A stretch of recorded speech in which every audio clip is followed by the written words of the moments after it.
All right, guys, check this out.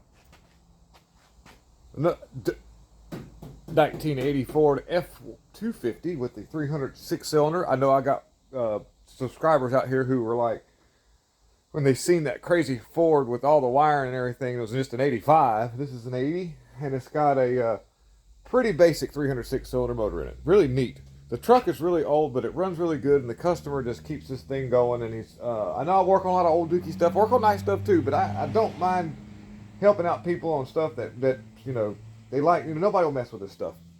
And so what we're doing today, this is a needs a brake booster and master cylinder.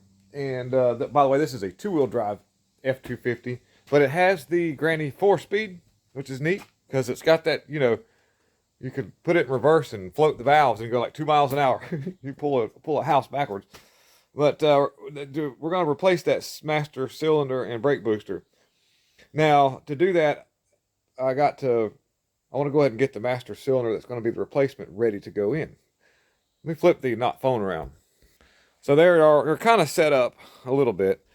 Something that you really want to keep in mind when you're bench bleeding these things, what you need to do to get the air out of it is you want to make sure that the end of it is tipped up a little bit so that air kind of tends to go to the highest point. So you'll be able to work the air out a little better here at the end of your cylinder and at the other end over here as well when you have the end of it tipped up. And I grew up many years different ways of doing this. Before they had these fancy hoses, you could do it yourself, but you'd put your fingers over the holes and you would make yourself like a reed valve, and you'd have to keep your fingers over the hole, not squirt yourself in the eye with brake fluid, and push this back at the same time and squeezing out brake fluid, and then you'd make sure your fingers are over the hole properly so that you could let the cylinder retract, pull fluid in, and then you'd continue till you wouldn't hear any more air bubble out from where your fingers are. And like I say, try not to squirt yourself in the face. And then somebody came up with the bright idea to make these little caps that thread in. They suck. They didn't work very well. So what this is, and this kind of works too, that they just are tapered. It comes with two sets. The ones got holes, these ones do not. And the reasons why these do not have holes is because when you want to transfer the cylinder from the bench to the vehicle, maybe you've got a car with nice paint.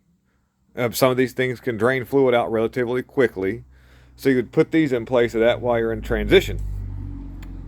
Yeah, I know. We use that word.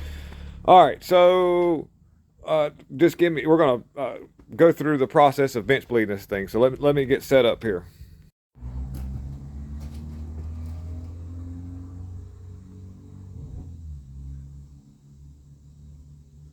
This little thing here will hold my lines in place.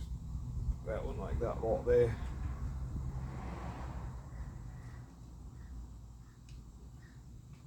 That one right there.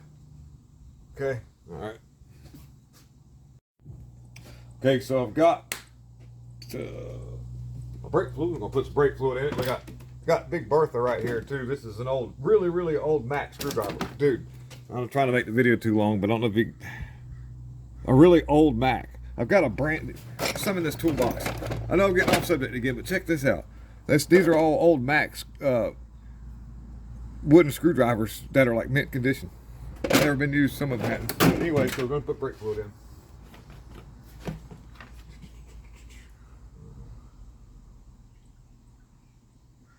All right.